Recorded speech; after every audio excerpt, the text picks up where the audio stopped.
In 2026, we are commemorating 20 years of the UN Human Rights Council. For so many of our colleagues, victims, and affected communities that are experiencing atrocity crimes, the UN human rights system and the HRC is the only avenue to go to seek acknowledgement, scrutiny, and response.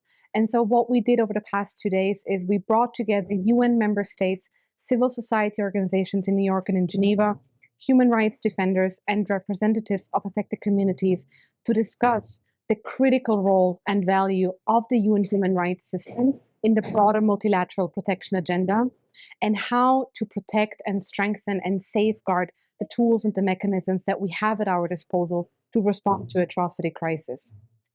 What did you think about the convening, Savita? I think that it was really a special place that we created. In many of these policy settings, it's hard to be vulnerable, and candor is always something. I mean, that's a very expensive commodity to have. And I think that what we were able to, not I think I believe what we were able to do today was to create, over the last 2 days, was to create a space where I felt from UN officials to member states to human rights defenders, as well as our colleagues in the international NGO community, were able to really express the frustrations, their hopes, and their sort of expectations of what they want this system to deliver.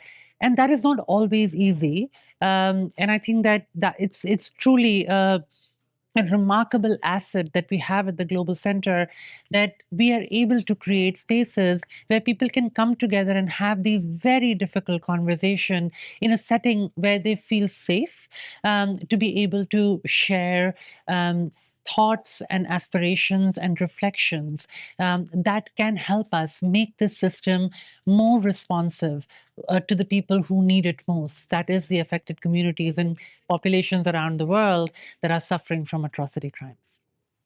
I think the one message that was really clear in the 2 days that we just spent together is that as the UN is undergoing a historic reform process and we are facing unprecedented political and liquidity constraints on the system, the UN doesn't receive its value from its formal authority, but really from the protection that it offers to those who it was designed to serve.